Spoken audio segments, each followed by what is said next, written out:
Nós vamos fazer o Pai Nosso do Padre Fernando Horta, para quem conhece, tá? Quiser acompanhar.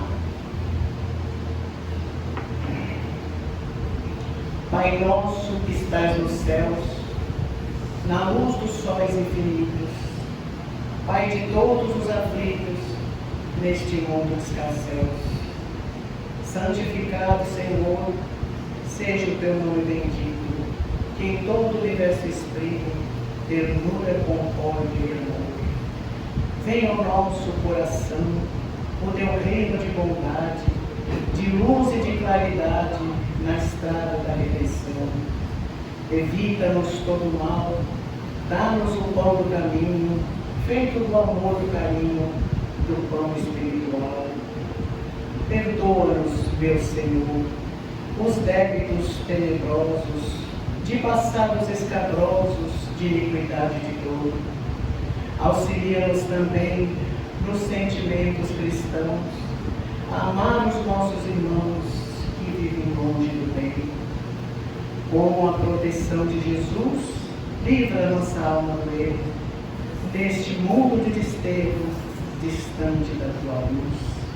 Que a nossa ideal igreja seja um altar da sua bondade, onde se faça sempre o seu amor, assim seja. Graças a Deus, que Jesus nos abençoe. Bom, Aguinaldo Padeiro já é uma amizade de muitos anos que a gente tem aqui, né? Todos os anos nós vamos para Votuporanga, há quase 18 anos, ele nos visita sempre aqui. Ele, esse ano, vai fazer 2 visitas, uma agora em abril e outra em setembro.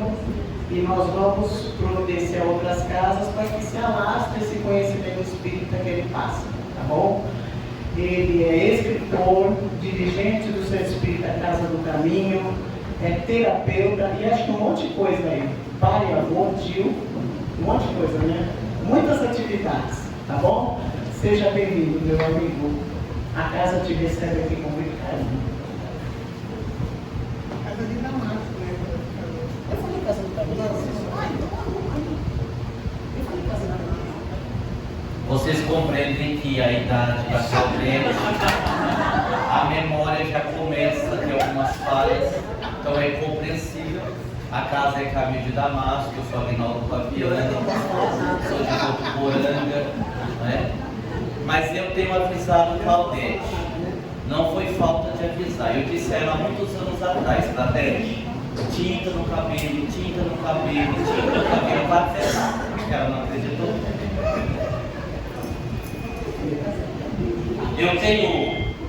Eu tenho uma amiga e cliente, que ela é uma pessoa assim muito séria, sempre uma postura de cara fechada, amarrada. E ela é uma pessoa pequena, menos de 1,65 m. Lá em Votuporanga nós temos uma teoria, que toda mulher que tem até 1,65 m ainda não se encaixa na condição humana, mas estaria aí na condição de elemental. E a transição é só uma teoria. E esta jovem de cara amarrada, que é minha cliente, eu disse assim a ela outro dia: olha, você é sempre com essa cara amarrada ou é só na terapia? Ela disse assim: e você quer saber por quê? Eu disse: não, é porque eu queria fazer uma piada de mulher baixinha. Mas você com essa cara eu não vou nem fazer. Aí ela disse: pode fazer. Eu disse: bom, então eu vou fazer. Você sabe por que é melhor casar com baixinha do que com mulher alta? Aí ela já soube, que elogiou a baixinha.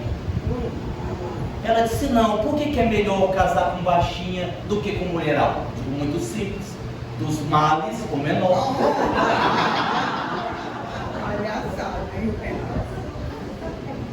Eu atendi uma outra jovem e eu disse assim a ela: minha filha, você precisa ser mais alegre, você precisa fazer o que dá vontade, você precisa chutar o pau da barraca, você precisa fazer as coisas. Por que você não faz o que você tem vontade?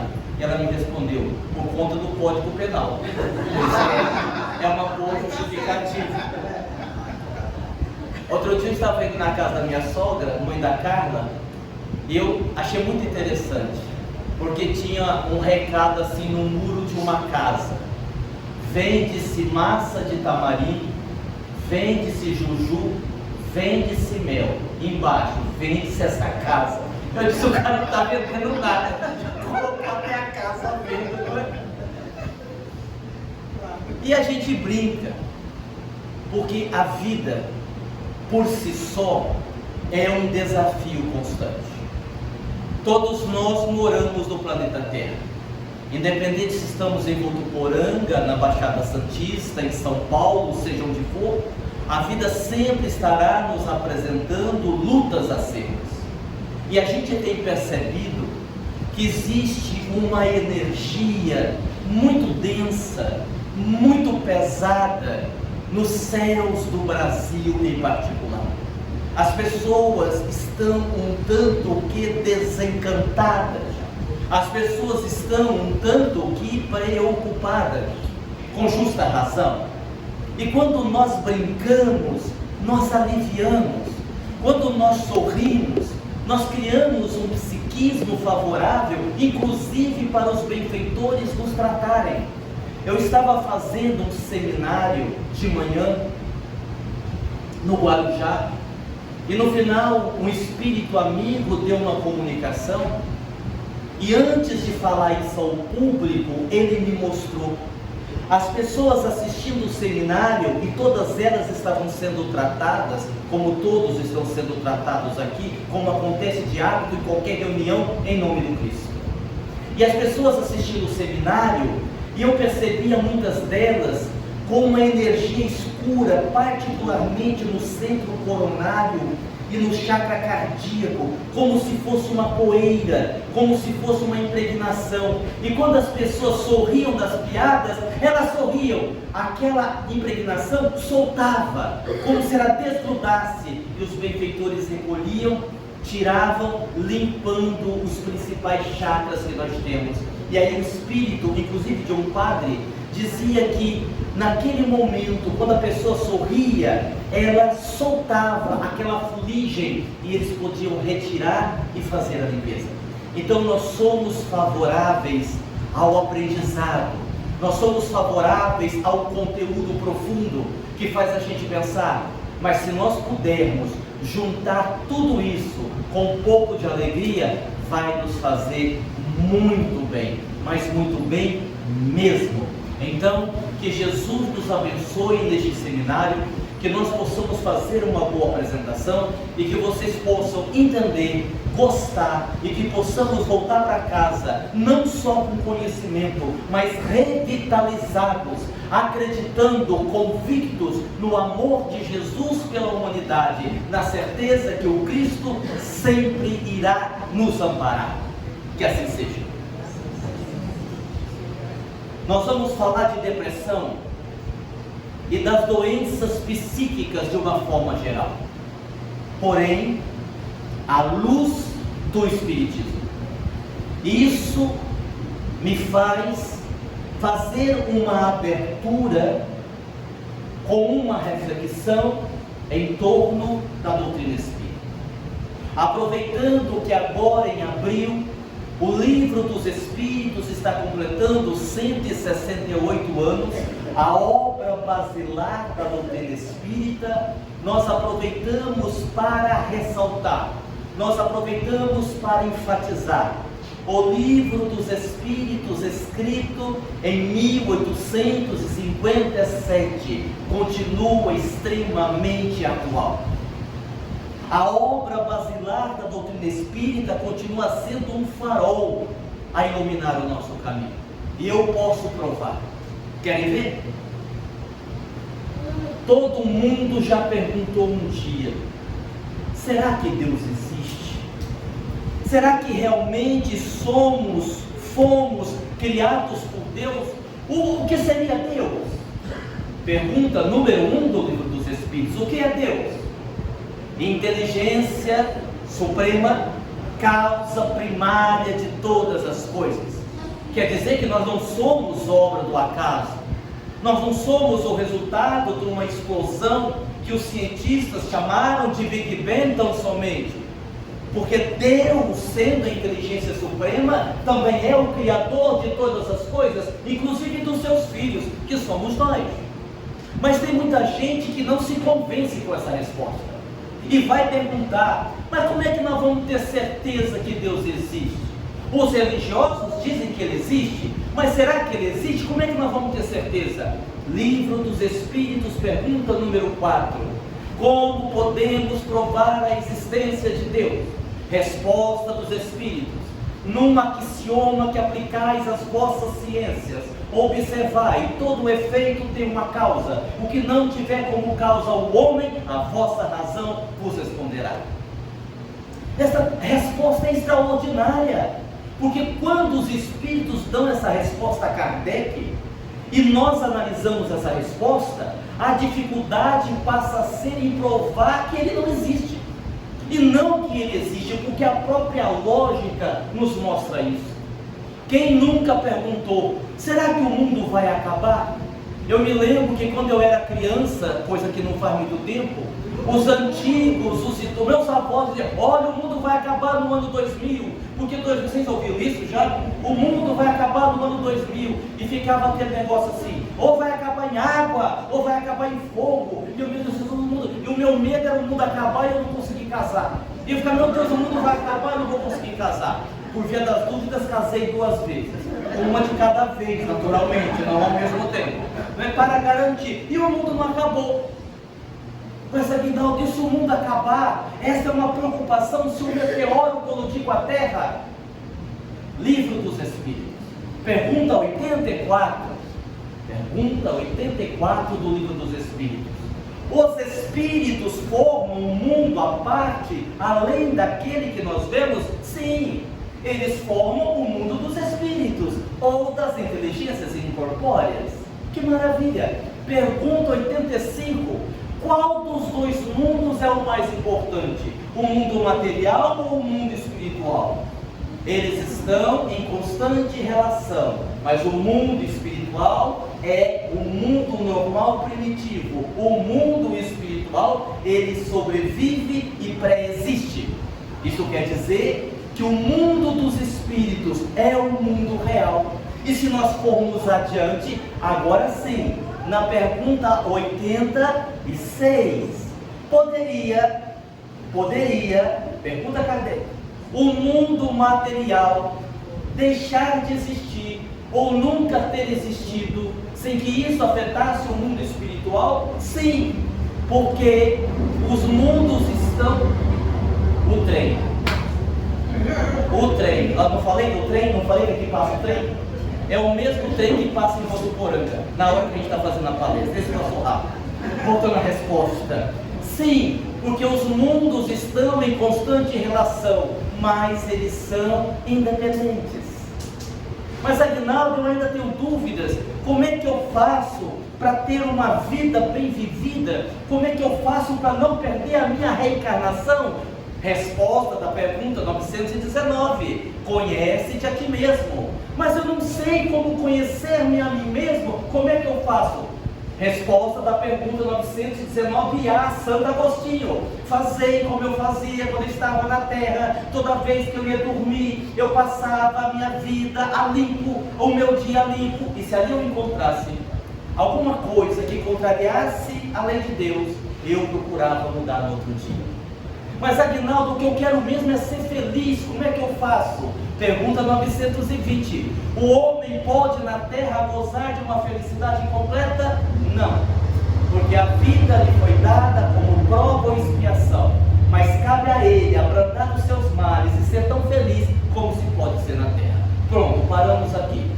Poderíamos falar do seminário inteiro, dando o Livro dos Espíritos como referência, mas é só para a gente entender que a doutrina espírita, ela nos traz um esclarecimento tão profundo e uma consolação tão profunda, que ela pode, quando estudada profundamente, libertar-nos das doenças que nós trazemos, sejam elas físicas, psíquicas ou espirituais. Porque a rigor, toda enfermidade começa no espírito, a reverberar nos corpos, seja no corpo físico, no corpo etérico, no corpo astral, no corpo mental inferior, no corpo mental superior, no corpo búdico ou no corpo ático, para citar alguns dos corpos que o espírito possui. Em outras palavras, é quando o espírito se distancia das leis de Deus, é quando o espírito se afasta das leis de Deus que ele começa a adoecer. Foi o que Jesus disse quando curou o paralítico. Natanael ben Elias: não tornes a pecar para que não te aconteça coisa pior. E é estranho Jesus dizer isso, porque ele curou um paralítico. Deveria ter dito: vai fazer exercício, vai fazer caminhada, vai para uma academia, vai fazer alongamento, pilates. Não seria isso? Não tornes a pecar para que não te aconteça coisa pior. Jesus estava dizendo: nós erramos, nós nos distanciamos das leis de Deus e vamos adoecendo os nossos corpos. Basicamente, esse é o entendimento das nossas enfermidades, dos nossos adoecimentos. À medida que nós vamos compreendendo, nós vamos entendendo melhor, não só a vida, mas as nossas doenças e por que estamos doentes. A doutrina espírita, ela é tão consoladora, que outro dia eu estava olhando, observando uma brincadeira que tem na internet, onde é perguntado assim: o que você mandaria escrever na sua lápide antes de morrer? Porque a pessoa tem que decidir antes de morrer, porque depois que morreu não dá mais, né? E aí você tem várias respostas, vocês já devem ter visto isso. Pessoas dizendo assim: eu mandaria escrever assim: tô só o pó, minha cova, minha vida. Morreu como se não houvesse amanhã, e não houve. Me liga agora, Serasa. Até que enfim um pedaço de terra no meu nome. Tem uma mulher em Votuporanga que foi mais longe. Ela mandou escrever na lata do marido: aqui está enterrado o meu marido. Foi um péssimo marido, foi um péssimo pai, foi um péssimo filho, foi um péssimo cidadão. Enfim, foi.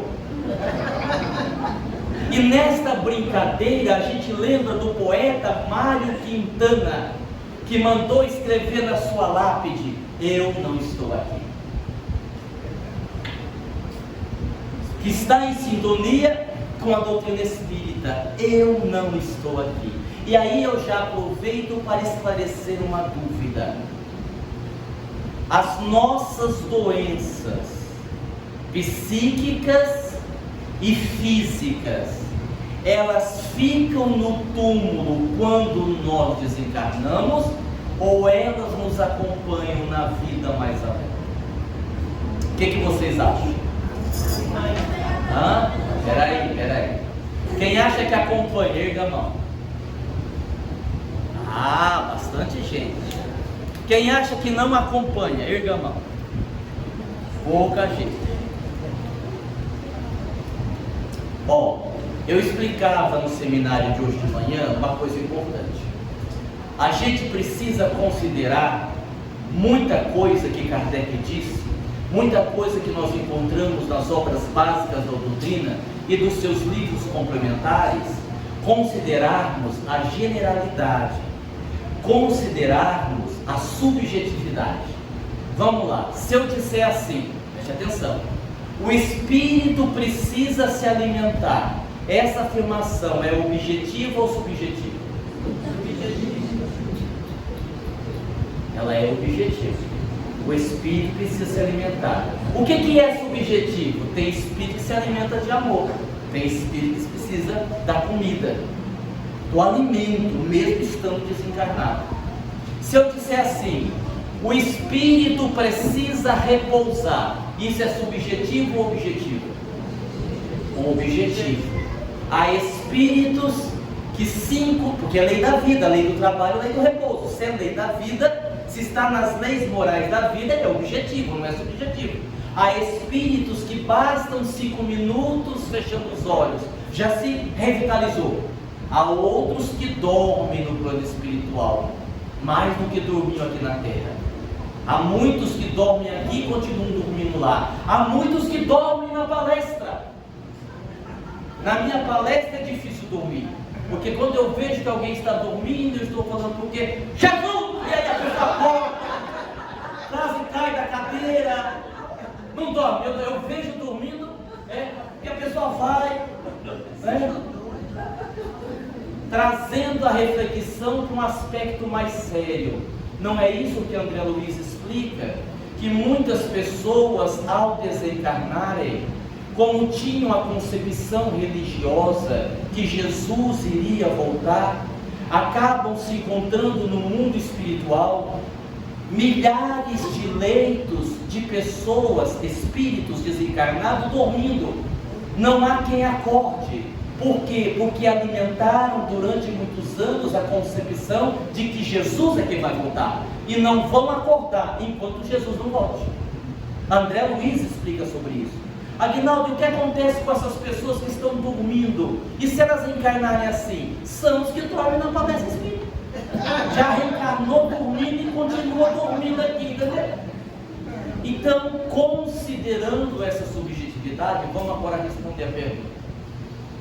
Quando falamos de doença física, quando a mesma é bem suportada, com paciência, com resignação, quando a pessoa entende a sua enfermidade como sendo um processo de aprendizado, seja qual doença for, quando desencarnar, ela está livre. Ela pode até permanecer com a enfermidade no mundo espiritual por um período. Isso é possível, até que haja a adaptação, por uma questão também da mente, que pode ainda sentir aqueles sintomas. Isso é possível. Mas quando a pessoa lida com resignação com a sua doença física, ela está liberta. Quando a pessoa adoecida se revolta, briga com Deus, briga com a vida, acha que aquilo não é justo, piora espiritualmente, não houve o aprendizado. Se não houve o aprendizado, o que diz a lei? Vai viver a experiência de novo, porque não aprendeu nada com ela, e vai desencarnar e continuar com a enfermidade. O espírito Domingas, que trabalhou muitos anos com Carlos Bacelli em Uberaba, em um dos seus livros, e ela era gordinha, né? Espero que ela não ache ruim de eu dizer isso. E ela era gordinha, não, ela era grandona, era uma mulher sacudida, como se diz, não é? E ela estava lendo o livro dela, ela escreveu alguns livros através do Bacelli, ali em parceria com o Dr. Inácio, e ela disse que haveria a possibilidade de ela fazer uma redução de estômago na dimensão astral. Gostou? Legal isso, não é? Sabe por que é legal? Porque a gente começa a compreender que a gente sabe muito pouco de todas as coisas. Eu não vou contar a história toda não, porque não é o tema, então eu só vou pincelar. Há 2 meses eu perdi minha cachorra. Depois de 5 cirurgias contra o câncer, na última ela não deu conta, depois de 14 anos. E eu fiquei muito chateado, porque ela morreu e eu estava viajando. Eu não estava lá para me despedir dela. Meu filho, que cuidava dela, a enterrou lá onde nós estamos ampliando o centro, no terreno do centro. Ela foi enterrada lá. Mas eu fiquei muito chateado. Uma semana depois, eu desdobrei, fui até o centro. O meu pai estava com ela no colo, meu pai também desencarnado. Ela estava ainda com câncer, toda enfaixada, toda ferida, e o meu pai disse: ela não quer partir sem se despedir de você. E aí eu brinquei, fiz carinho, ela latiu, abanou o rabo, e eu disse a ela: agora você pode partir, agora eu já me despedi. Aí eu vi ela se desligando do corpo, saindo do corpo saudável, sem câncer, indo para o colo do meu pai, e aí partiu para o mundo espiritual. Então, é preciso esta reflexão. Vocês entenderam das doenças físicas como é que funciona? Olha, nós tivemos no último IPAMED. Quem foi no último IPAMED? Quem foi? Ah, pouca gente, pelo amor de Deus, e vocês também. Depois diz que não evolui. Vocês não visitam lugar mais evoluído para se estimular. Você vê, a gente deixa o baixo astral aqui na Baixada. O Senhor sobe. Faz um esforço aí, caramba. Vocês, quem foi, viu. E quem não foi, não viu. E eu vou contar. Quando Lindomar, na parte final da mensagem dos Espíritos, deu passividade para o Jô Soares. Para o Jô Soares. A dificuldade que ele teve para subir ao palco, dando-nos a entender que ainda estava com aquela forma física no mundo espiritual. Quem prestou atenção nisso? Ele subiu a escada com toda aquela dificuldade. Eu não vou contar outra parte, porque outra parte eu incorporei um guia muito superior para dar uma mensagem. Vocês vão ficar com inveja, então nem vou contar quem foi o guia que eu incorporei.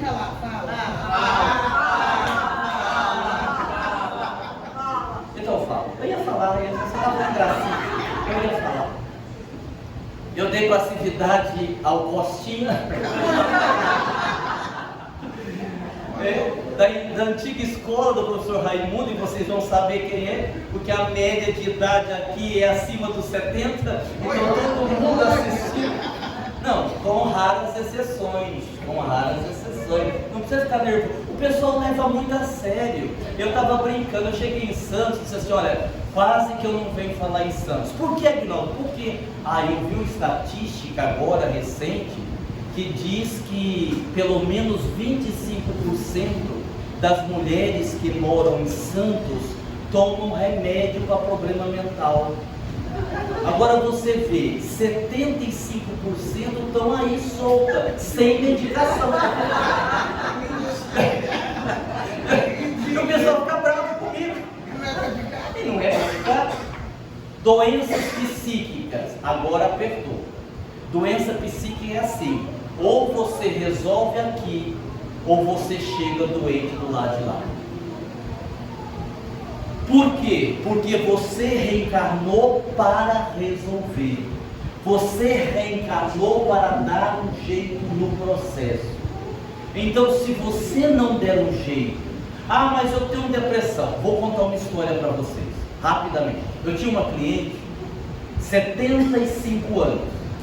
Convenhamos, com exceção da Claudete e da Célia, quem está com 75 já dobrou o cabo da Boa Esperança. Quem está com 75 já está em hora extra. Bom, e ela tinha uma depressão crônica. Eu tentei de tudo para ajudar. Porque, falando sério, eu tenho várias formações. Eu sou hipnólogo, terapeuta holístico, psicoterapeuta, psicanalista. Então eu usei várias técnicas, nada dava resultado. O caso era tão grave que, em vez de eu curá-la, ela estava me dando depressão. Porque quando eu sabia que ela havia, eu já entrava em depressão. Eu ficava torcendo para ela desmarcar a terapia, mas ela não desmarcava. E assim, era interessante porque eu sempre fazia duas perguntas a ela.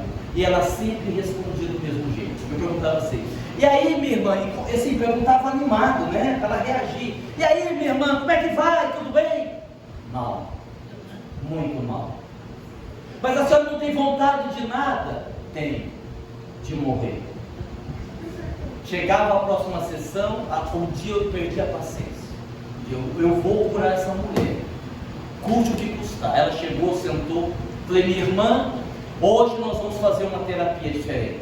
Vamos. Eu vou fazer uma previsão do seu futuro. O senhor sabe fazer previsão também? Sei. E nem vou lhe cobrar mais caro por isso. Vai ser o mesmo preço a consulta. Preste atenção. Olhando. A senhora é espírita. A senhora tem uma família que lhe ama. A senhora está indo num excelente terapeuta. E a senhora continua com essa depressão. A senhora sabe o que vai acontecer? Claro que aí eu dramatizei um pouco, não era tudo isso, mas eu dramatizei. A senhora vai desencarnar, vai ficar uns 10 anos sofrendo no umbral, depois vai ser recolhida, vai ser levada para o hospital, vai ficar mais 10 anos no hospital, depois vai reencarnar. O senhor não vai dizer que eu vou reencarnar com a depressão de novo.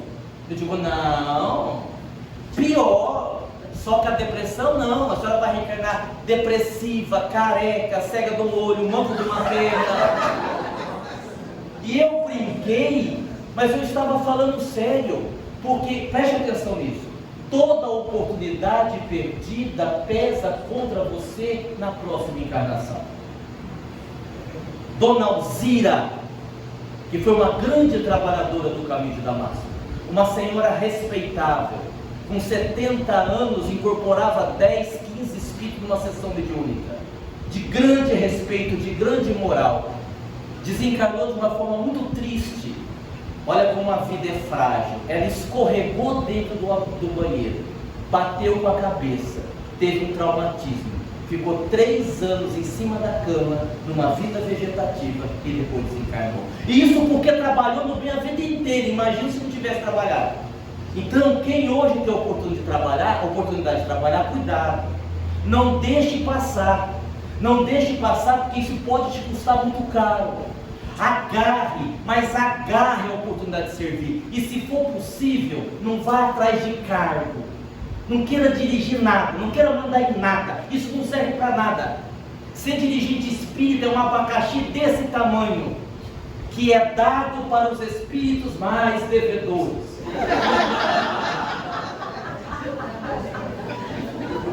Não almeje isso, não vai chegar a lugar nenhum. Faça o bem, vai lavar banheiro, pega uma vassoura, vai lavar latão da sopa. É isso que vai nos curar. É isso que precisamos fazer. Um dia desses, Dona Alzira deu passividade na sessão, através de mim. E ela disse assim na mensagem: quando a gente está encarnado, a gente acha que faz pouco. Quando a gente está no corpo, até a gente tem uma sensação que perde muito tempo. Mas quando a gente desencarna, aí a gente tem certeza. A gente precisa pensar nisso.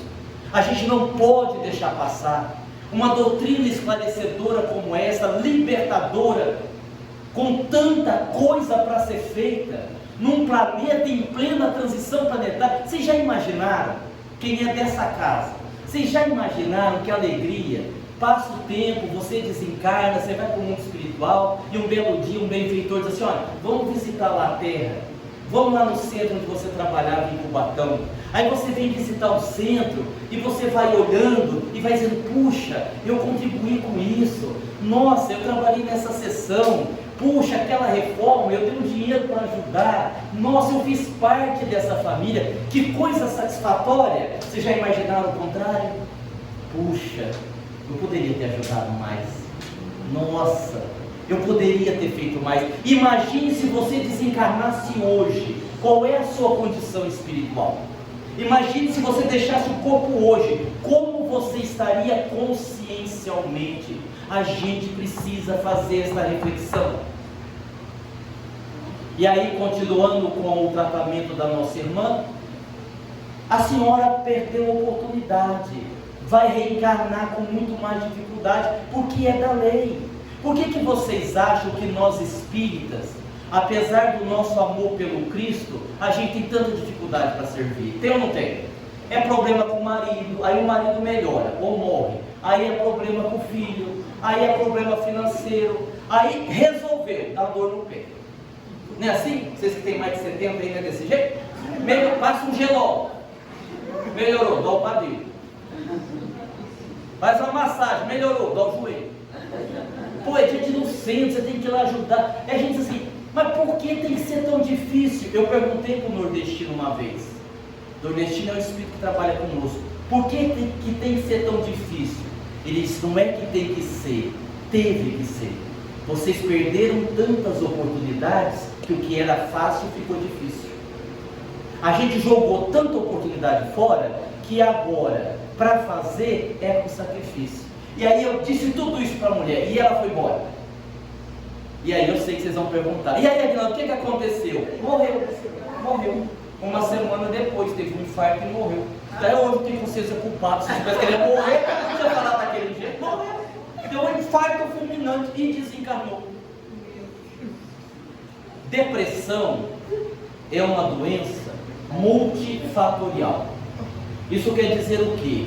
Que você não tem uma causa única para a depressão, como grande parte das enfermidades psíquicas.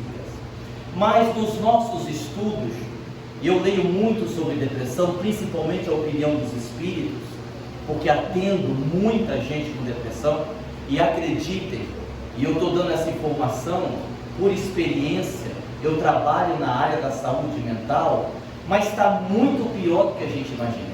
Cada vez mais pessoas com depressão e com ansiedade são as campeãs. A ansiedade, ela quase ultrapassa a depressão. E você sabe como é que é, né? Geralmente a pessoa com ansiedade, quando ela não consegue resolver, ela caminha para a síndrome do pânico. A síndrome do pânico normalmente é o desdobramento da ansiedade. Mas voltando para a depressão, o que pode ter como causa a depressão? A gente tem visto o próprio estilo de vida, as escolhas. A minha mãe, que eu digo isso com muita tristeza, hoje está com Alzheimer, numa depressão profunda pelas escolhas que ela fez. Médium durante 30 anos. Olha, espírita. Uma médium não é porque é minha mãe não, mas uma excelente médium, que não soube lidar com a morte do meu pai, que não conseguiu aceitar a morte do meu pai. Então essa depressão, esse Alzheimer precoce que já começou a acontecer, é o resultado da vida que ela escolheu viver. Não vai mais no centro, não vai no Dr. Cláudio, não vai tomar passe, não quer psiquiatra, não quer psicólogo, remédio, está tomando na marra, porque a gente está fazendo ela tomar. Certo? Tem depressões que acontecem por causa da culpa. É a ausência do auto-perdão. Porque quando Jesus falou do perdão, o perdão também é para a gente. Não é para perdoar só os outros, é para a gente também. Porque a culpa é apenas uma sinalização que você errou. Quando você deita na cama e não consegue dormir porque a sua consciência está atormentada, ela está dizendo: o que você fez não é legal, não faz mais não. Só. E aí você aprende e vai fazer diferente. Mas a gente não aprende, não faz diferente e fica a consciência culpada. Parecendo Santo Agostinho. Santo Agostinho, que foi especialista em pecado, tem uma frase que ele diz assim: Senhor, dai-me a castidade, mas não hoje. Essa frase é de Santo Agostinho, não é minha não. E a gente faz um pouco disso: não, eu vou amanhã, não, eu quero depois. Outro dia eu falei assim para um amigo: aí eu queria te dar um pedaço de doce. Ele disse: Agnaldo, eu estou tentando emagrecer. Então eu não vou nem te oferecer. Não, pode oferecer que eu quero. Mas você não está tentando emagrecer? Aí eu disse que eu estou tentando, disse que eu estou conseguindo, me dê O outro disse assim para ele: rapaz, você está indo na academia? Estou indo na academia, estou até tomando umas coisas. Ele disse: que bom, creatina? Ele disse: não, Dorflex. Aí não dá. Aí não dá. Porém, uma das causas principais da depressão, e eu sinto muito se algumas pessoas não gostaram do que eu vou dizer, mas, segundo os espíritos, e eu vou dar um livro como referência. Bom, deixa eu fazer uma propaganda. Tudo que eu estou falando, tudo não, um pouco, vamos exagerar. Está no livro, isso aqui é novo, só quem foi do Ipamed tem. Os chamados e os escolhidos. É desse senhor aqui. Esse senhor chama-se José de Moraes. Ele deixou uma mensagem ontem. Qual centro mesmo que ele falou? Maria da Luz. Maria da Luz. Não, Maria da Luz foi Dona Benedita. Aquele das 2 horas. Casa do Caminho. Ele fundou o Caminho de Damasco no ano de 1940. O primeiro centro espírita de Votuporanga. Para vocês terem uma ideia, Votuporanga tinha 3 anos de idade quando José de Moraes fundou o Caminho de Damasco.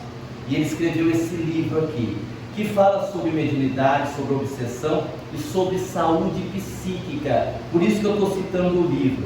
E tem um pedaço do livro, me permitam ler, é bem curtinho, que é muito interessante, que eu perguntei assim para o senhor José de Moraes: José de Moraes, o que é mais importante, saber ou amar? Olha a resposta que ele deu: saber ajuda, amar resolve. Saber dá asas, Amar liberta. Saber enobrece a alma. Amar ilumina a alma. Saber edifica. Amar solidifica. Saber tem a ver com perguntar. Amar acolhe e compreende sem indagar. Saber ajuda a compreender. Amar compreende sem saber. Então assim, o livro é muito profundo. E o outro livro que a gente está usando é o livro Mente Sã, que é um dos livros mais recentes também. Esse livro aqui, vocês não vão se lembrar, eu vim fazer o lançamento dele aqui num dia muito fatídico. Foi uma tragédia aquele dia. Primeiro que eu vinha fazer o lançamento do livro, acabou o livro antes de eu chegar aqui. Aí o povo já ficou bravo comigo. Que espírito é assim? Espírito não perdoa nada. Espírita julga, condena, te elimina, te tortura. O movimento espírita é isso. Por isso que está do jeito que está, salvo algumas exceções. Aí acabou o livro, aí já começaram a me xingar porque não tinha o livro. Aí eu comecei a palestra, caiu meu dente. Pô, Maria, eu digo, rapaz, é hoje. É hoje. Não, e o problema não foi cair o dente da frente. Mas isso não era o problema, porque como a gente estava saindo da pandemia, tinha muita gente de máscara. Então eu estava de máscara, não tinha problema nenhum. Mas o que aconteceu? Era um dente provisório de um implante que eu iria fazer. Então o que aconteceu? Caiu o dente provisório, não tinha como colocar, e ficou a ponta do parafuso. Conforme eu falava, a língua batia no parafuso, começou a sangrar. E aí eu fiz uma primeira parte mais curta do seminário, e aí conversei com a Claudete, a gente fez aquela discussão, a Claudete disse, Aguinaldo, não dá, eu acho melhor você parar, você explica para o pessoal, né, fazer o quê? Eu falei, eu também acho, porque já não tem um livro, agora cai o dente, agora machuca a língua. Aí o Dr. Cláudio encostou e disse assim, o senhor não vai parar, o senhor vai terminar o seminário. Sim, senhor. E aí a gente então terminou o seminário, meio que capenga, mas a gente conseguiu terminar o seminário. São os sacrifícios, as renúncias que ninguém vê, mas não tem problema.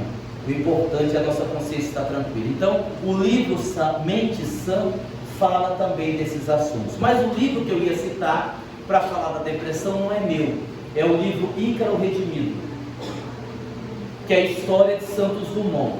Não é um livro sobre depressão, mas os últimos 3 capítulos do livro é um tratado sobre depressão.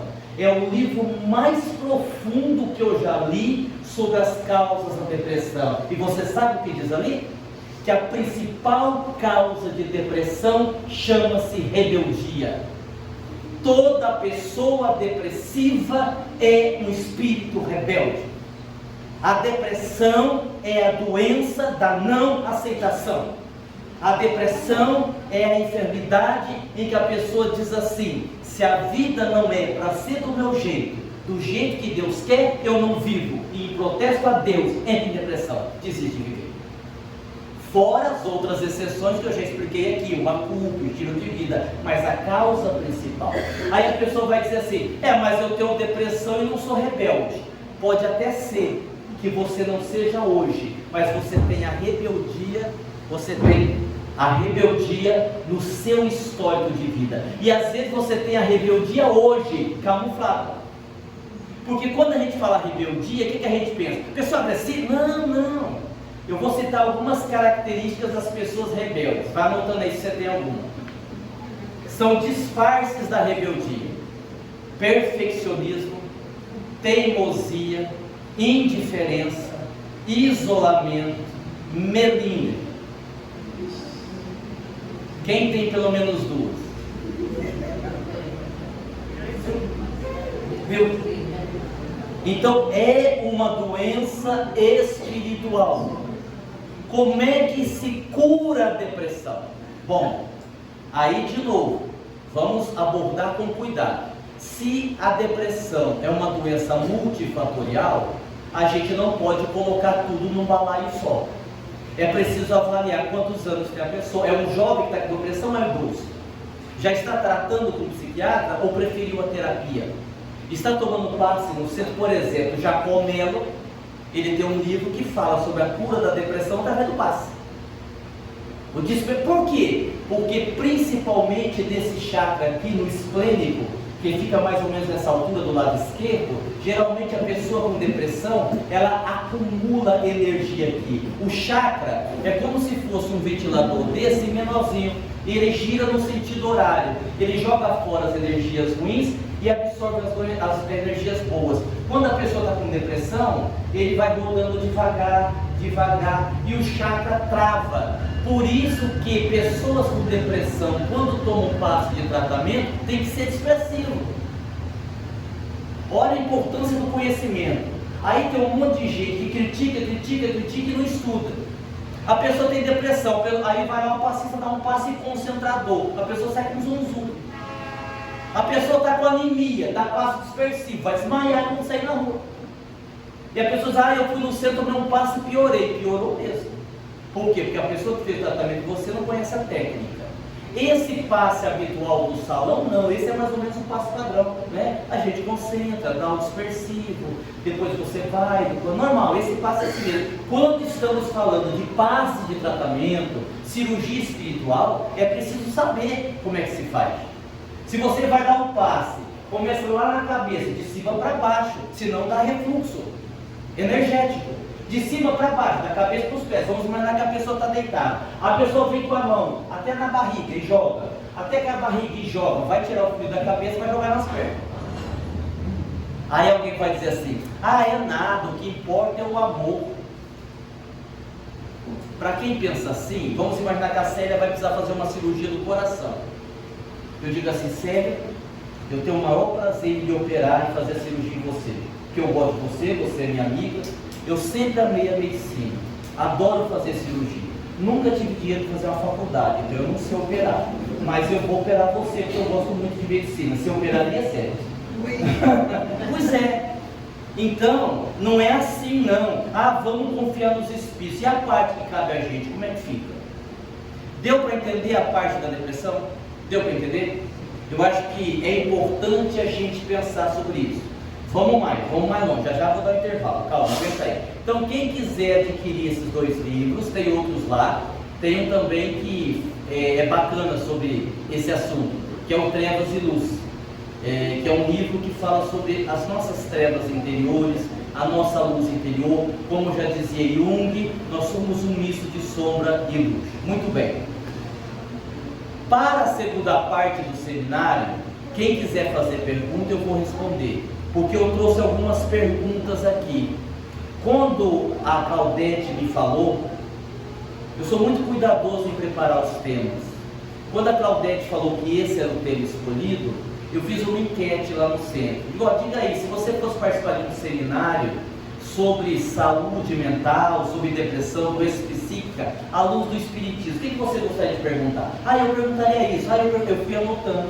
E eu trouxe as principais curiosidades sobre esse tema e vou responder no segundo momento, que vai ficar mais dinâmico, perguntar e responder. Nesse meio de tempo, quem quiser também fazer perguntas de viva voz, pode ficar à vontade para fazê-lo, a gente responde, ok? Mas antes eu queria dizer uma coisa, para a gente encerrar a primeira parte, que já é quase 4 horas. Eu vou estar fazendo a dedicatória aqui na frente, fotos R$8, dedicatória R$5, e vocês paguem aqui para a Célia e depois a gente vai recambiar, certo?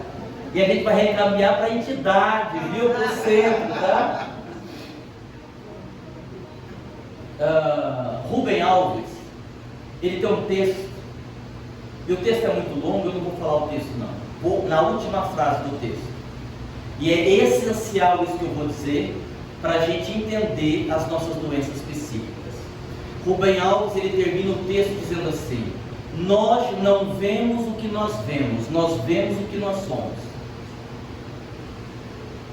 Por quê? Porque o que eu vejo depende da minha interpretação. Por isso que Freud dizia, uma frase famosíssima, quando Pedro fala de João, Pedro fala mais de Pedro do que de João. Porque é o que eu projeto no outro, o que eu carrego, que eu falo que está no outro, mas está em mim. Deu para entender? Deu para sacar essa ideia? Então é isso que a gente tem que entender, é isso que a gente tem que perceber. Nós não vemos o que nós vemos, nós vemos o que nós somos. Isso é tão delicado que tem uma história, olha como que é interessante essa coisa de pergunta e resposta. Essa história não é daqui não, é para contar amanhã em Bertioga, mas eu vou puxar ela para cá.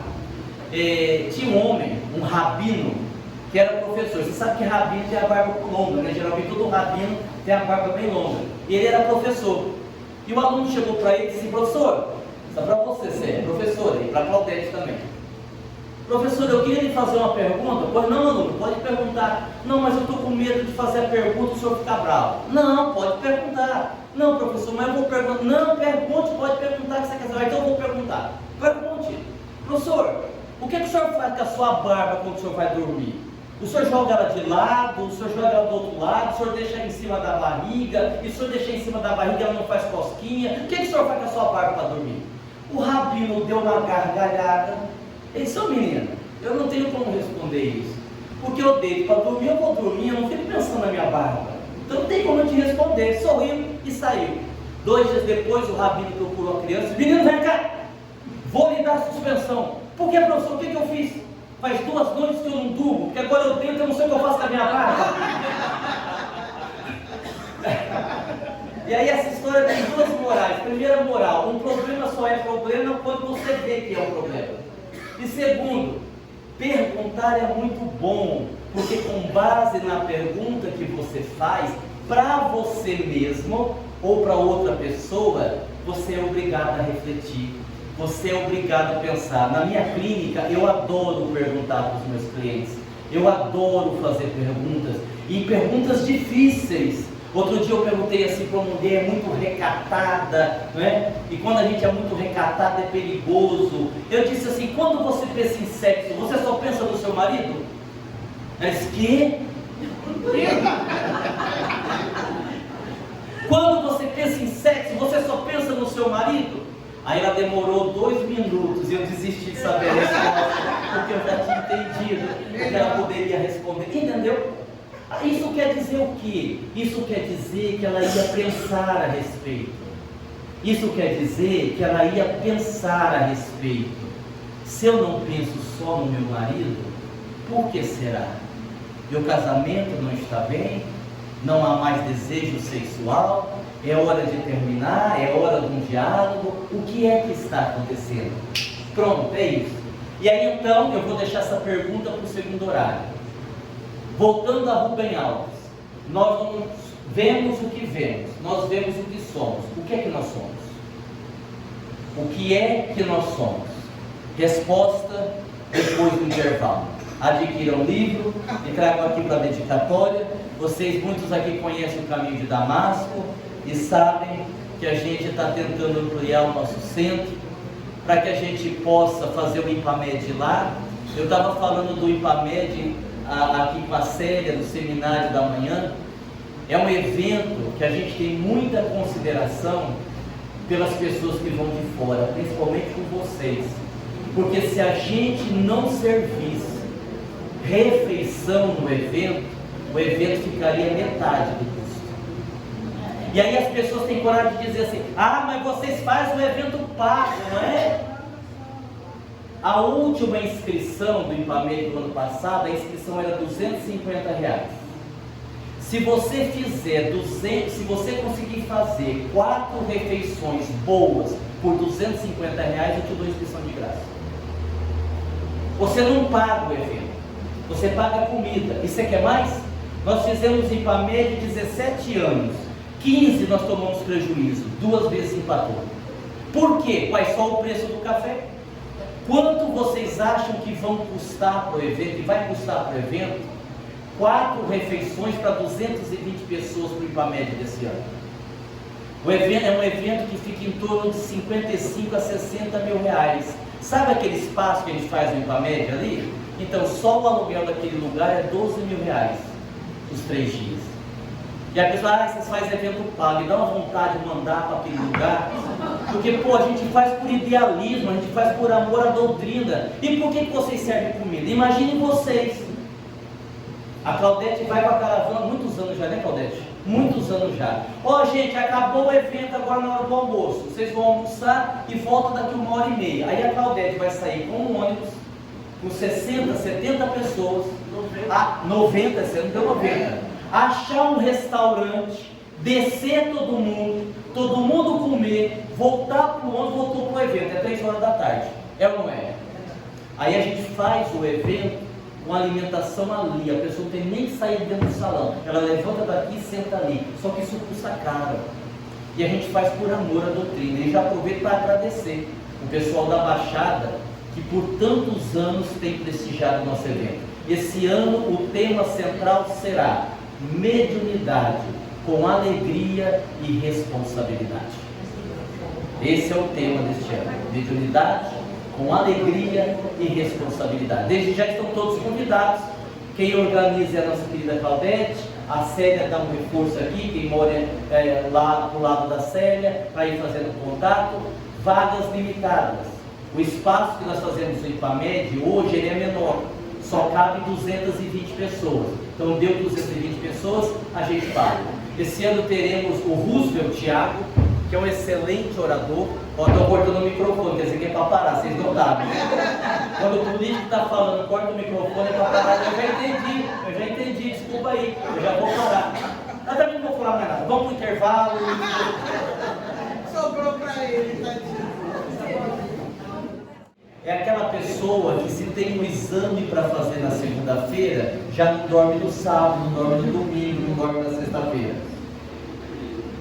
O Brasil, eu não sei se vocês sabem, essa pesquisa foi feita há alguns anos, e o Brasil lidera o ranking de ansiosos. O Brasil hoje é considerado o país mais ansioso do mundo. Isso é uma estatística. O Brasil é o país mais ansioso do mundo. Deve ser por causa dos nossos políticos, eu acho que é. Na minha clínica, talvez você já tenha uma ideia para um futuro seminário aqui na casa. Olha eu dando ideia. A gente marcar um seminário só para falar da ansiedade. Na clínica, como profissional, eu elaborei ao longo dos anos algumas sugestões, recomendações para a pessoa lidar com a ansiedade. Obviamente que aqui eu não vou ter tempo e nem vou fazer isso para dar essas recomendações, mas eu vou pegar aqui duas que eu acho muito importantes que podem ajudar no dia a dia. Bom, primeira coisa de tudo é uma reeducação emocional. Para você se curar de qualquer enfermidade psíquica, precisa de duas coisas principais: autoconhecimento, você saber quem é você. Porque quando você não sabe quem é você, não há como você curar a doença que existe em você. Então, autoconhecimento é o ponto de partida. Eu atendo pessoas que dizem assim: mas eu amo fulano, eu não posso viver sem ele é o amor da minha vida. Aí você vai fazer uma investigação no amor da vida dela. Aí você encontra carência, medo da solidão, dependência financeira, dependência emocional, menos amor. Por quê? Falta de autoconhecimento. É natural que uma pessoa que tenha, por exemplo, baixa autoestima, entregue-se a qualquer relacionamento. Por quê? Porque ela tem medo de ficar sozinha. Ela transfere ao outro a responsabilidade de fazê-la feliz. E aprenda uma coisa: ninguém tem o dever de fazer ninguém feliz. Isso é história. É assim que funciona. Você é feliz. Você é feliz. E a pessoa que você ama amplia a sua felicidade. Se a pessoa for embora, você fica com a sua. Agora, quando você diz que é o outro que te faz feliz, ela vai embora, você morre. É por isso que muita gente, quando se separa de depressão, por quê? Porque não se ama. Eu não posso colocar as rédeas da minha vida na mão das outras pessoas. É uma conquista minha. Outra coisa importante: quem vai em academia aqui, erga a mão. Vocês têm certeza? Você vai, Claudete?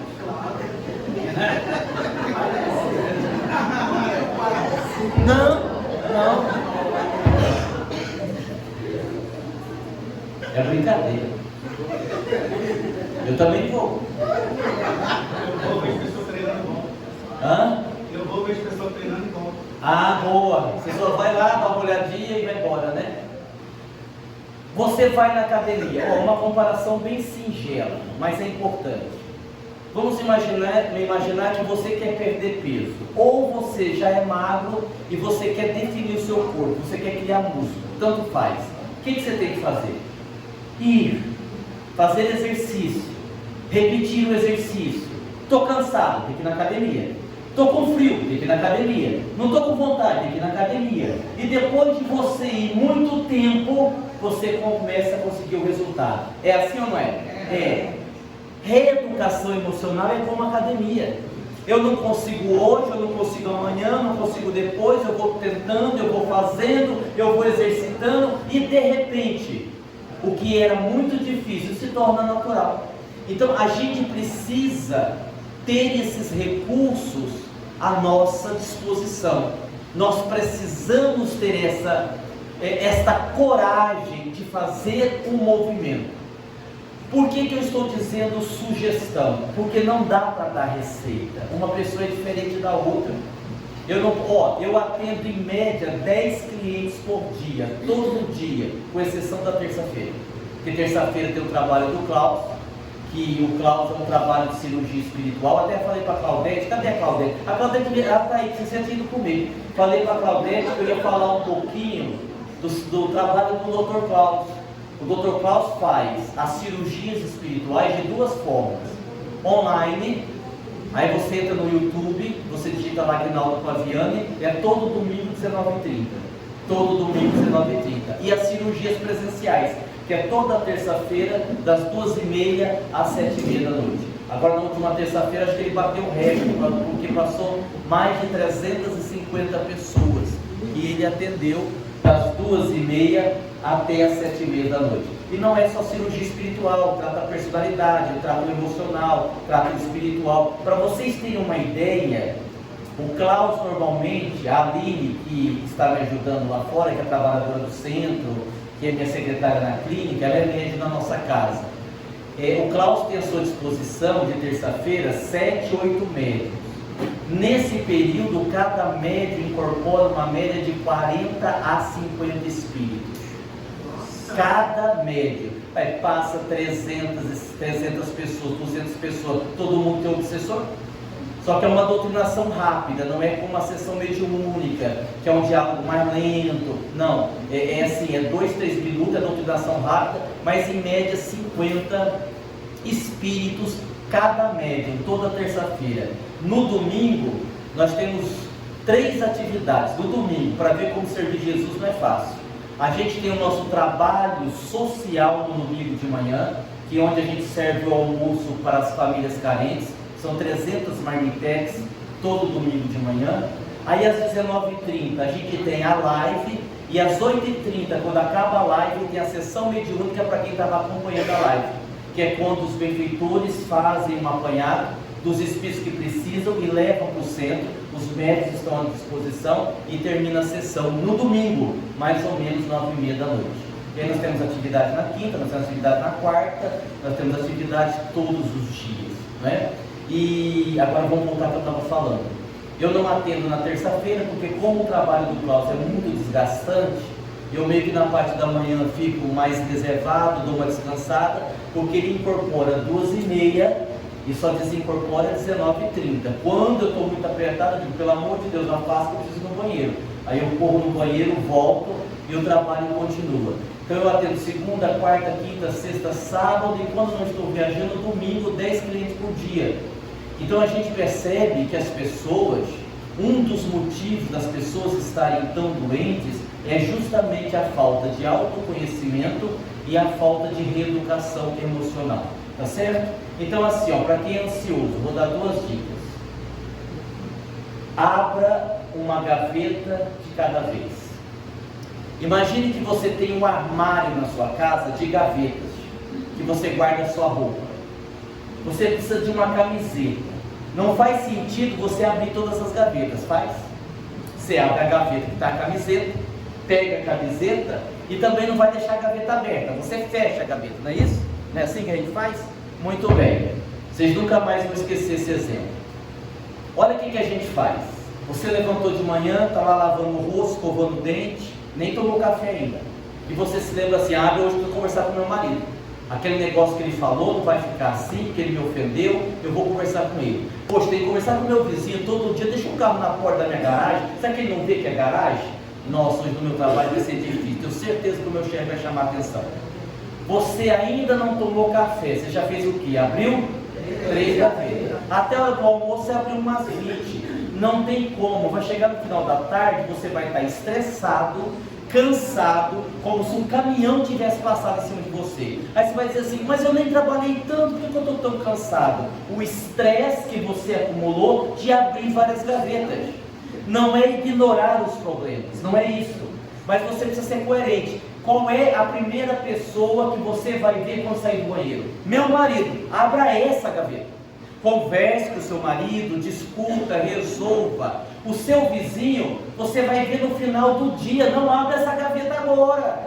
Não fique pensando no seu vizinho, que eu vou... Não. O seu vizinho é no final do dia. E quando você resolver com o seu marido, fecha a gaveta. Porque é outra coisa que a gente faz. A gente discute e depois fica remoendo, ruminando. Não, mas ele falou aquilo, ele vai ver só, vou fazer greve de sexo, essa semana não vai fazer sexo, porque eu vou. E aí os outros lá estão falando sozinha, está brigando sozinha. Não.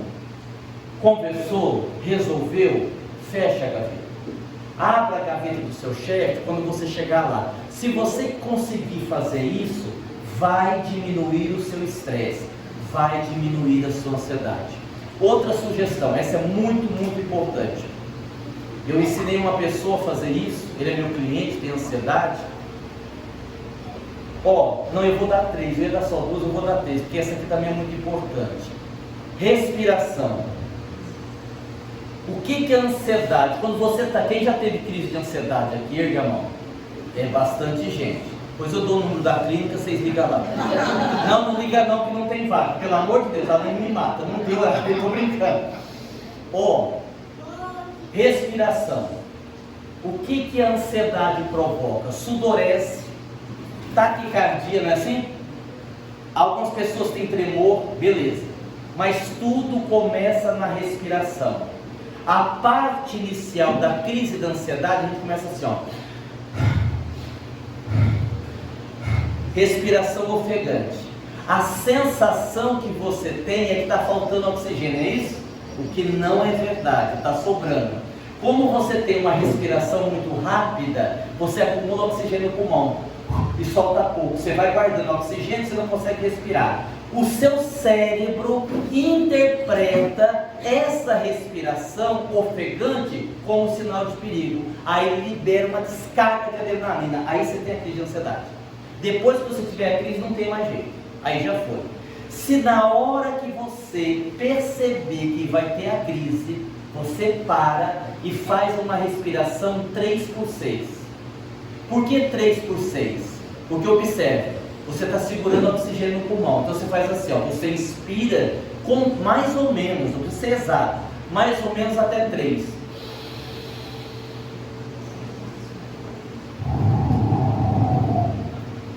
Até 6, eliminou tudo.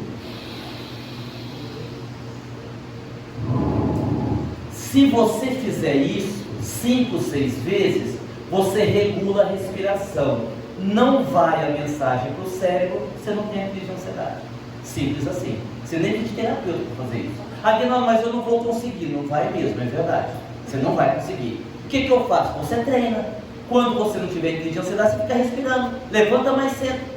Faz exercício respiratório, isso chama-se respiração consciente. É quando você respira prestando atenção na sua respiração. Quando for te dar crise, você já sabe como fazer. Abra uma gaveta de cada vez, faça a respiração 3x6 e a última dica. Última dica. Aí veio do meu cliente que eu orientei ele. Eu disse assim para ele, isso serve para qualquer um. Ele tem crises de ansiedade tão forte, ele é vendedor. Ele vende ração para cachorro. E quando dá a crise, ele para no acostamento e ali ele fica 2 horas. Ele não consegue nem ir para frente nem voltar para casa. Ele tem uma crise, ele fica ali, tem que ligar para alguém buscar, ele não consegue sair do lugar. Aí eu disse assim para ele: me diga uma coisa, um acontecimento, um evento que foi importante na sua vida, que lhe marcou positivamente. Esse é o nascimento da minha filha, eu amo minha filha, eu só tenho uma filha, nós quando ela nasceu foi uma alegria. Então você vai fazer o seguinte, porque vamos pensar assim, deixa eu explicar para vocês. Quem gosta de café, erga a mão. Maravilha, então vou dar esse exemplo. Quando você toma um café, aquele café que você está saboreando ativa uma área do prazer no seu cérebro e você sente prazer, ok? Ok, agora vem a parte interessante. Se você imaginar que está tomando café, você vai sentir o mesmo prazer, porque o nosso cérebro não reconhece o que é verdadeiro e o que é ficção. Tanto é que se você pensar, você vai ter os mesmos estímulos, ok? Dito isso, eu disse para o meu cliente, a hora que você estiver tendo a crise, você vai lembrar do nascimento da sua filha.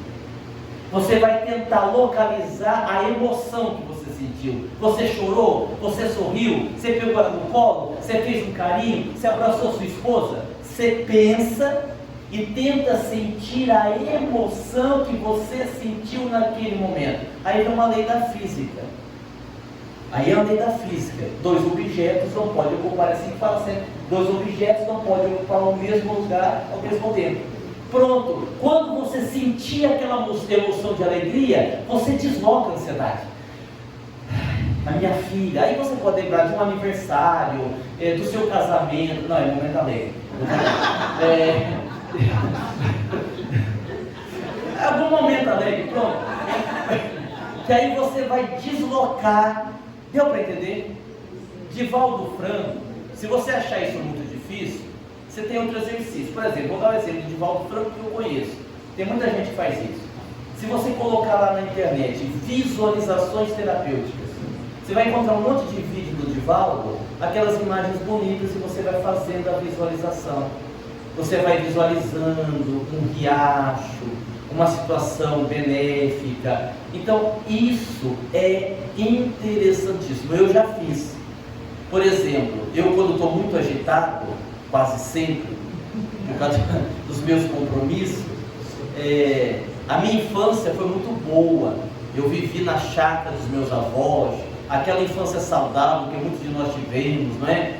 De montar em cavalo, montar em boi, brincar na terra, sabe? Não tinha internet, não tinha celular, então me marcou muito.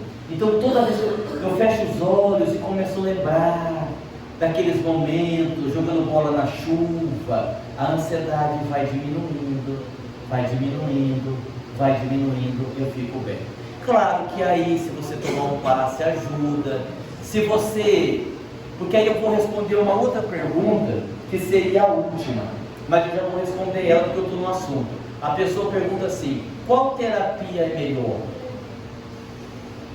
E assim, isso que eu vou dizer agora já está batido, eu sei que vocês sabem, mas eu vou dizer assim mesmo. Remédio não cura problema emocional. Remédio não cura depressão.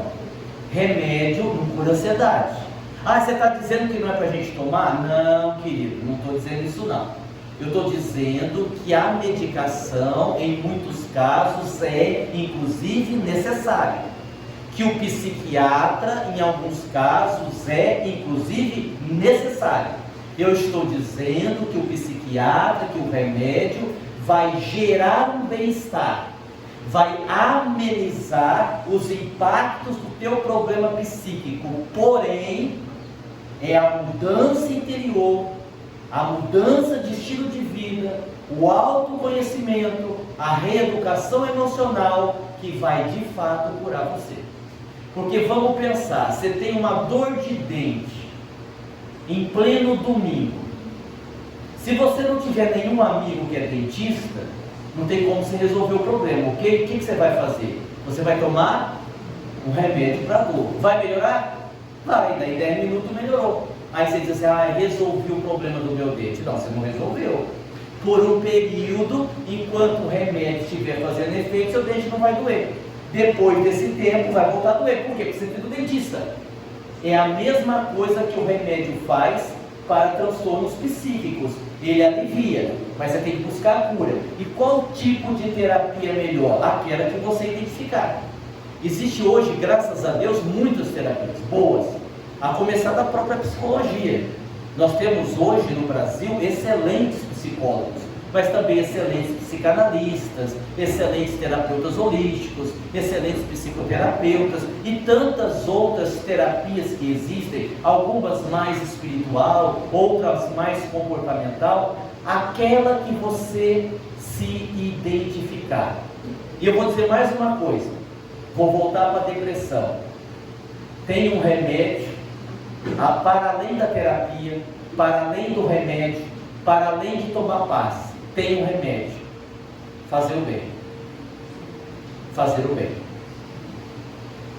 Por experiência própria, fazer o bem. Uma vez eu disse para uma cliente minha, depressiva, e eu disse assim: ó, vai no centro, vai lá ajudar no trabalho social, vai ocupar suas mãos. Aí depois ela me contou que ela saiu da clínica brava. Eu vou lá no centro fazer sopa para pobre, eu estou com a minha depressão, não sei o que fazer, quero morrer, vou lá fazer almoço.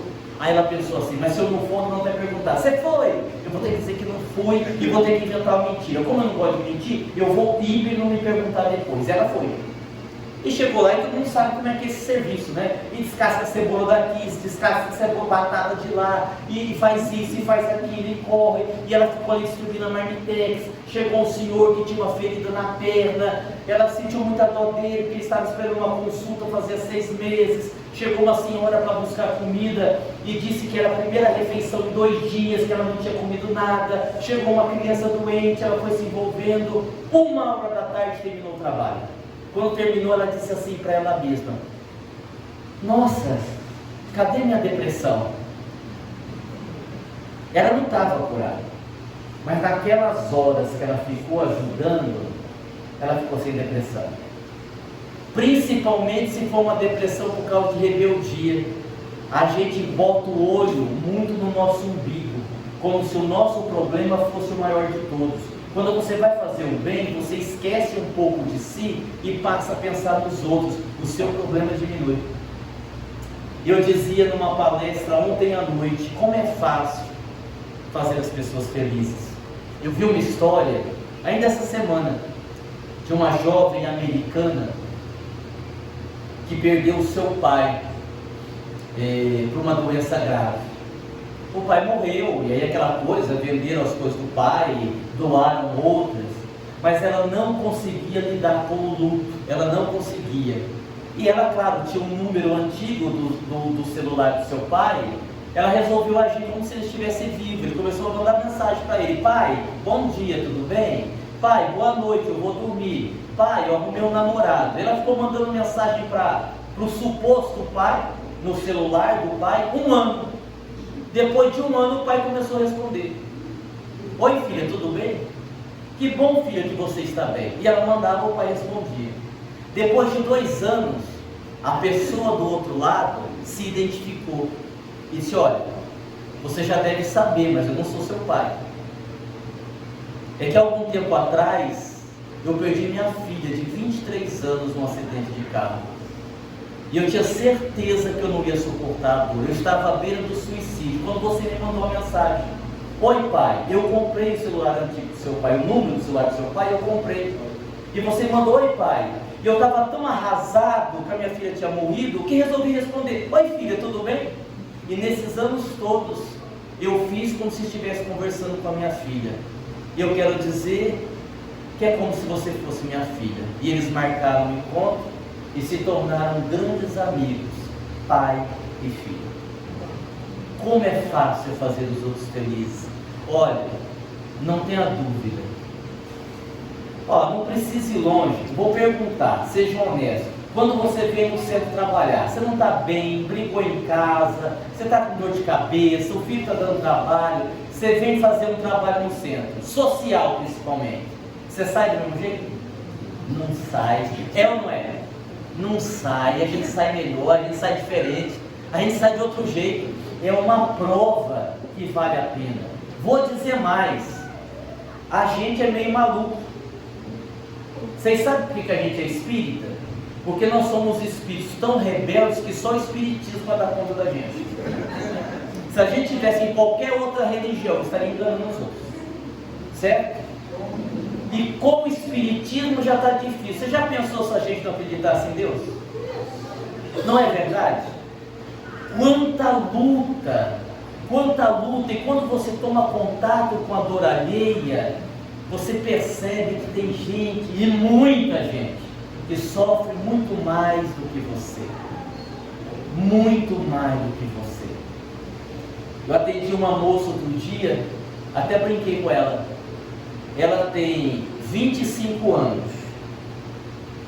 Aí ela tinha um problema, não conseguia namorar. Aí ela começou a fazer terapia para ver o que ela tinha de errado. Passou um tempo, ela descobriu um câncer no estômago. 25 anos. Passou um tempo, teve metástase no pulmão. Agora o câncer está no osso, no quadril. Precisa fazer uma cirurgia, mas tem sobrepeso, o médico não faz. Ia fazer a cirurgia do estômago, o convênio cancelou. Agora ela está com depressão, com ansiedade e desempregada. E ela me perguntou: o que eu faço? Eu só acho uma ponte e me jogo. Não, eu pensei alto, estou brincando. E aí eu digo: rapaz, eu digo o quê? Ela me perguntou: Aguinaldo, você é a única pessoa que pode me ajudar, o que você acha que eu devo fazer? Pois é, você tem muita fé, porque sem fé, minha filha, né? E ela está lá lutando. Aí eu fiquei com vergonha. Eu fiquei com vergonha de reclamar dos meus problemas quando eu vi essa situação. E fazer o bem é igual o livro do José de Moraes, os chamados e os escolhidos. Quem são os chamados? Todos nós. Quem são os escolhidos? Quem se escolhe? Não é Jesus que escolhe. Quem deseja ser escolhido, quem está no trabalho. Não é assim que funciona? Há pessoas que não aceitam o convite, há pessoas que aceitam. Lembram do jovem rico? Senhor, o que eu tenho que fazer para ganhar o reino dos céus? Faça o que está na lei. Jesus se referia a Moisés. Ah, mas isso eu já faço, o que mais eu tenho que fazer? Vai, vende tudo o que tem, dá o dinheiro aos pobres, depois vem e segue. Ele foi, mas não voltou. Outros acertaram de pronto. Simão, deixa as redes e vem comigo, que eu te farei pescador de homens. E Simão Pedro, pescador, aceitou de pronto. Outros demoraram um pouco. Inclusive, além de não aceitar o convite, perseguiam quem aceitava, o grande doutor da lei, até estar às portas de Damasco. Saulo, Saulo, por que me persegues? Quem sois vós, Senhor? Eu sou Jesus. Ali Saulo virava Paulo. Que interessante, quando você pega o diálogo de Saulo e Paulo, Saulo e Jesus, Saulo começa o diálogo, Paulo termina. Quando ele pergunta assim: quem sois vós? É Saulo, é o doutor da lei perguntando. Quando Jesus responde: eu sou Jesus, a quem tu persegues, que queres que eu faça? Aí já é Paulo. Como uma Joana de Cusa, que teve um filho amarrado numa estaca e ela na outra, e o soldado disse a ela: primeiro eu vou matar seu filho, eu vou colocar fogo nele para você ver ele morrer queimado. Depois que eu matá-lo e você ver ele morrendo, eu vou pôr fogo em você, a menos que você negue Jesus. Se você disser que Jesus não existe, nós liberamos você e seu filho. O filho olha para ela e diz: mãe, nega Jesus, pelo amor de Deus, eu nem sei quem é esse homem. E ela dá um sinal a ele: cala-te, você não sabe o que diz. E ela assiste o filho morrer queimado. E depois o soldado vem e acende o fogo na estaca onde ela está amarrada, e ali ela morre. E só para fechar esse raciocínio, para voltar para as perguntas, eu fico impressionado de uma coisa que o apóstolo Paulo disse e viveu. Quizá nós possamos um dia dizer e fazer isso. Paulo disse assim: já não sou eu mais quem vivo, mas é o Cristo que vive em mim. E a gente tem a certeza que era o Cristo que vivia nele, porque quando ele foi condenado à morte por decapitação, e colocou a cabeça na pedra, e o soldado ergueu a espada e começou a tremer, porque não tinha coragem de matar um homem bom, porque não tinha coragem de descer a espada. Paulo olha para o soldado com uma paz, uma convicção, uma fé, e diz a ele: vamos, meu irmão, cumpre com o teu dever, que eu já cumpri com o meu. Desce a espada, cai a cabeça, cai o corpo, ele sai do corpo e se encontra com Estevão, com Gesiel, Estevão, Gesiel, mesma pessoa, com Abigail, o grande amor da sua vida, e mais tarde com Jesus. Esse é o caminho para curar qualquer doença. Qualquer doença. Esse é o caminho. Fica o nosso desejo que vocês consigam fazer isso. Próxima pergunta. Isso aqui eu respondi, isso aqui respondi. O que fazer para ajudar uma pessoa que está doente e não aceita que está doente? Nós vamos ajudar sempre. Está na lei. Eu me lembro, poxa, é longa essa história. Acho que eu não vou contar ela não. Tá, vou tentar resumir. Votuporanga está a 400 quilômetros de Campinas. Uma mulher ligou-me pedindo para Dr. Klaus, através de mim, ir até Campinas atender o seu marido, que estava com câncer em fase terminal e não tinha condições de ir a Votuporanga. Eu expliquei a ela que não daria para fazer isso, porque normalmente o Dr. Klaus só atende no caminho de Damasco. A coisa mais rara que existe é ele abrir exceção para fazer cirurgia fora do caminho de Damasco, porque ele diz que lá tem um hospital montado, em outros lugares não tem aquela estrutura para ele poder trabalhar. E eu disse que não. Ela me disse assim: o senhor poderia pelo menos pedir para ele antes de responder, né? Eu disse: não, a senhora tem razão. A senhora foi grossa, mas não deixa de ter razão, é verdade. Eu não posso responder por ele. Eu peço. Perguntei, não é que ele disse que ia? Esse o Dr. Klaus falou que vai. Ai, que bom, digo, mas tem um problema, o Dr. Klaus vai vomitando, eu não. Eu trabalho. Ela disse: fique tranquilo, eu vou lhe mandar. Pessoal, eu vou mandar o meu chofer me buscar e levar de volta. Tá bem. E realmente ela mandou 3 horas da manhã do outro dia. O carro volta a 400 quilômetros. O carro estava em frente à minha casa. Montei no carro. Cheguei lá, uma casa de 3 andares, uma mansão. E depois o dono da casa me confessou que fazia 2 anos que ele não saía do último andar, porque ele não conseguia descer as escadas. A casa era tão chique que pela primeira vez na vida, eu nunca faço isso, eu fui no banheiro e não lavei as mãos, porque a torneira era uma obra de arte tão extravagante que eu não descobri qual era o botão que fazia sair a água. Eu fiquei com medo de apertar e jogar água para cima, eu vou passar vergonha, vai que eu aperto da descarga, eu não vou lavar a mão, né? Dr. Klaus veio, fez os procedimentos, fez a cirurgia, montamos no carro e voltamos para Votuporanga. Passou uma semana, eu lembrei do caso. Esse era o Dr. Klaus, e o senhor lá que o senhor foi atender, está tudo bem? Está tudo bem. O que bom, ele vai ficar bom? Ele morre dentro de 3 ou 4 dias. Morre! Mas era um processo kármico, ele já trazia o processo kármico. Nessa vida ele teve alguns vícios que pioraram o processo kármico. Ele já está com uma certa idade, então nós aplicamos uma energia, nós melhoramos a situação, demos uma condição melhor sob o ponto de vista espiritual, mas ele vai desencarnar, não tem como evitar. Aí eu fiquei pensando assim, eu também saio mal porque quero. Eu falei: doutor Paulo, me diga uma coisa, o senhor já sabia que o homem ia morrer antes da gente ir? Ele disse: sim, sabia, porque eu fui na frente e avaliar o caso. Eu sou doutor Paulo. Oh meu Deus! Se o senhor sabia que o homem ia morrer, por que a gente saiu daqui, andamos 400 quilômetros para ir, 400 quilômetros para voltar, se o homem ia morrer? Ele deu a resposta mais simples do mundo: porque nós nunca poderemos ser indiferentes diante da dor alheia. Nós nunca poderemos ser indiferentes diante da dor alheia.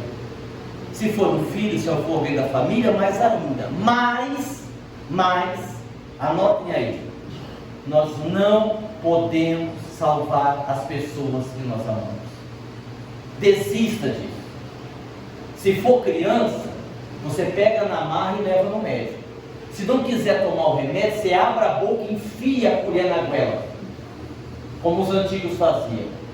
Ah, mas eu quero salvar o meu filho, ajudar meu filho. Outro dia uma senhora foi lá e levou uma camiseta do filho que tinha obsessão. Eu falei, cadê o filho? Ah, ele não veio, eu só trouxe a camiseta. O senhor aplica passe na camiseta? Eu disse, aplico. E como é que vai ficar? Eu disse, a camiseta vai ficar ótima, o seu filho vai continuar do mesmo jeito. Vai ficar uma camiseta fluidificada, vai ficar uma camiseta energizada. Não, o seu filho. Então assim, mães, principalmente mães, toda mãe é meia lelé da cuca. Dizem que as mães arrebentam as portas do céu, deve ser que a cabeça, para ficar tonta. Eu sei como é que é, eu tenho 4 filhos e 4 netos. Eu sei como é que é. A Carla sabe como é que é. Tem limites. Para ajudar qualquer pessoa, tem limite. Ó, eu te dou isso aqui, eu te ofereço isso aqui. Você quer? Não, não quero, eu estou bem, como é que eu estou? Deixa eu. Não é assim? Deixa, jovem, nessa adolescente, deixa eu sei o que eu faço. Deixa eu. Deixa. Mas ele vai quebrar a cara sim, vai aprender. Todo mundo vai aprender, todo mundo caminha para Deus. Ah, mas eu não queria que o meu filho sofresse. Ó, Deus te ama, não ama? Deus ama você? Ama, sim ou não? Sim. Ele não deixa você sofrer? Sim. Então por que você não vai deixar seu filho? Você é melhor do que Deus? Eu sei que dói, mas é processo de aprendizado. Então você vai ajudar, você não vai desistir, você vai estar por perto. Ó, precisou, estou aqui, tá legal? Mas assim, diante da resistência, deixa fluir o tempo. O tempo conserta as coisas, tá legal? Porque o que eu vejo hoje em dia? Mães adoecendo junto com seus filhos. O filho está morrendo de consumir droga, dependente de químico, a mãe está morrendo junto com ele. E vai responder como suicida, tá? Ah, mas é meu filho. Sim, mas você não reencarnou só para ser mãe. Você reencarnou para ser esposa, para ser médium, para ser cidadã, não é assim? Para ser filha, para cuidar dos seus pais. Quantas vezes eu vejo isso? A mãe se mata por causa de um filho e provoca a revolta no outro. Só cuida daquele. Ah, mas porque esse precisa mais, mas a outra também é sua filha. Todo mundo precisa igual. Esse não é quem precisa mais, esse dá mais trabalho. Então a gente tem que tomar muito cuidado com isso. Tá legal? Um dia uma mãe perguntou assim, Aguinaldo, o que eu faço para ajudar meu filho? Dependente de droga há 28 anos. Eu disse, você quer mesmo que eu responda? Claro, Aguinaldo, se eu estou perguntando. Então vamos lá. Troque a fechadura da porta, troque a fechadura do portão, coloque a mala dele na calçada e não deixe ele entrar mais dentro de casa. Acredita, ela quase me bateu. Ela disse assim para mim, dedo em riste, eu venho te pedir ajuda, você manda fazer um negócio desse pro meu filho? Que espírita que você é? Que aí o povo apela, né? Você não é espírita? Você não é cristão? Um mês depois, ele vendeu tudo que tinha dentro de casa e deixou uma dívida de 50 mil reais para pagar traficante. Estão pagando até hoje. Certo? Certo? Então a gente tem que tomar cuidado. No plano espiritual, existem mais recursos do que na Terra para tratar doenças psíquicas? É claro que existe. Eu não sei se vocês sabem, aquele Vale dos Suicidas da Dona Ivone do Amaral Pereira não existe mais. Naquele contexto, não existe mais. Porque no plano espiritual também há evolução. Vocês já ouviram falar das reurbanizações extrafísicas? A transição planetária não é da Terra só, é todas as dimensões espirituais próximas da Terra. O processo está acontecendo. Então está tendo reurbanização no umbral. Os benfeitores estão entrando, botando fogo em tudo, destruindo as terras, destruindo laboratório, plantando árvore, criando escola. Assim, mas é assim. Não é força do pensamento não, é na porrada. É na pancada. Porque para determinados espíritos não dá para você falar de Jesus e de amor. para determinados espíritos inteligentes e maus, que conhecem técnicas, que sabem hipnotizar. Outro dia nós percebemos uma dificuldade na nossa editora, né? Fizemos uma concentração, tinha um escritor desencarnado lá dentro, porque ele, sendo escritor, entendia de livros e sabia o que ele poderia criar lá dentro para dificultar a venda de livros, já que era para o centro espírita.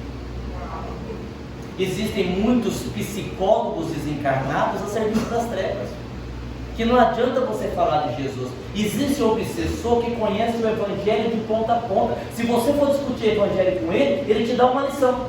Ele fala versículo, capítulo, versículo. E Aguinaldo, o que a gente faz? Você faz papel de idiota igual eu.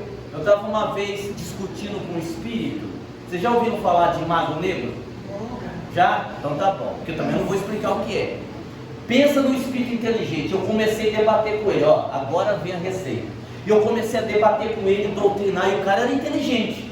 E tal, chegou Dona Benedita Pimentel. E ela viu que eu estava em dificuldade. Ela se aproximou e disse assim para mim: o senhor quer que eu lhe ajude? Eu disse: não precisa. Deixa comigo. E aí eu comecei a perder. Nós estávamos numa esgrima intelectual. O espírito começou a ganhar de mim. Ela veio e disse: meu filho, se o senhor quiser eu ajudo. Eu falei: não, Dona Benedita, fique tranquila, eu seguro aqui. E eu pensei comigo: o que eu posso estar dizendo a ele que ela vai dizer? O que a Dona Benedita vai dizer, com todo respeito à Dona Benedita, né? Mas o que ela pode dizer a ele que eu já não estou dizendo? E a coisa engrossou. O espírito começou a me doutrinar. E aí eu disse assim para ela, e pensei assim: eu quero ver o que ela vai fazer. Falei: Dona Benedita, se a senhora quiser assumir aqui. Aí ela incorporou em mim mesmo, eu já estava dialogando, ela incorporou. Sabe quanto tempo ela demorou para resolver o problema? 52 segundos. Ela incorporou e disse assim para o espírito: quando eu estava na terra, eu fui mãe, eu tive muitos filhos. Você tem a idade para ser filho meu. Eu acho que no fundo você quer um abraço. Deixa eu lhe abraçar. A hora que ela deu o abraço nele, ela expandiu tanto amor, mas tanto amor, que o espírito desmoronou nos braços dela. Desmoronou. Ela não disse uma palavra, ela o abraçou. Mas a intensidade do amor foi tão grande que o espírito caiu. Quer dizer, justamente que a gente não tem amor. Aí a gente vai verbalizando, porque quando você tem amor, você resolve tudo. E já que falamos de amor, para encerrar, já é 5h10, já passei 10 minutos. Ninguém mandou vocês ficar comendo um monte e atrasar para voltar. Não é problema meu, é problema de vocês. Vocês não aguentam ver comida? Então, estou dentro do meu horário. O Impamed desse ano é dia 20, 21 e 22. É depois do feriado da Consciência Negra, na quinta. A gente já fez isso para facilitar. Pega um feriado, quem trabalha, às vezes emenda, tá? Quem quiser ir, tá beleza? Se a gente pudesse escolher uma imagem para definir o amor, a gente poderia usar várias imagens, mas o que me vem à cabeça agora é João e Pedro, os apóstolos, subindo as escadarias do templo para orar e se deparando com um mendigo paralítico sentado às portas do templo. E quando eles iam passando, o mendigo estendeu as mãos, pedindo uma esmola. E eu fico aqui a fazer conjecturas, imaginando que no momento que aquele mendigo estendeu as mãos, o apóstolo deve ter lembrado de Jesus, das pessoas desesperadas que o procuravam. E Jesus, normalmente, estendendo as mãos, curava, aliviava, consolava.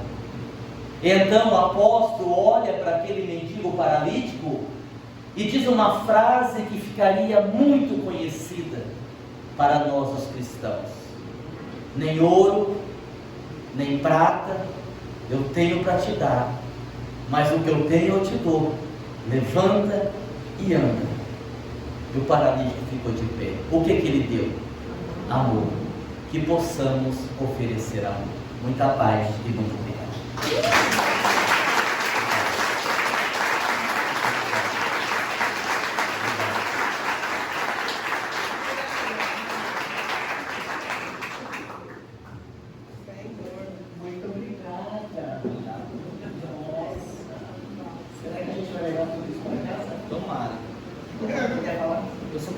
pergunta.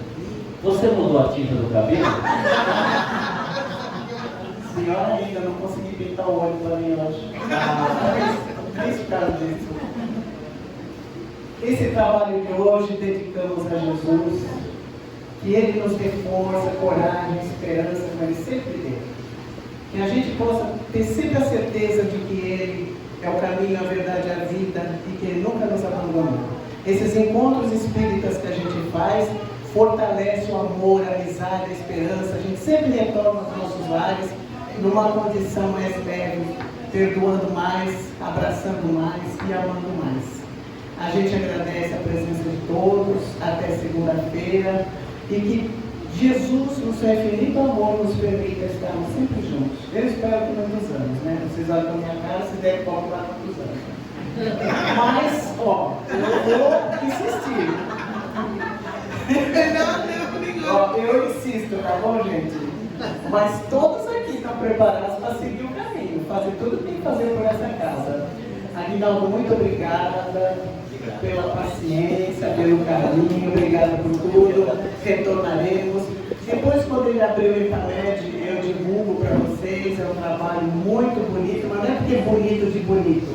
É um trabalho espiritual muito grande que nos traz muita alegria. A gente volta muito melhor do que a gente foi. Que Jesus nos abençoe.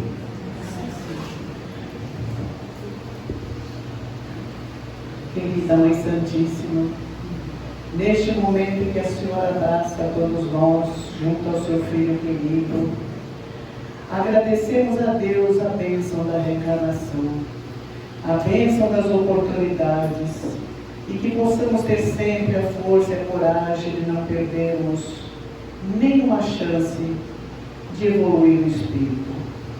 Que possamos um dia chegarmos em sua frente, Jesus, e termos a certeza de que caminhamos um pouco mais.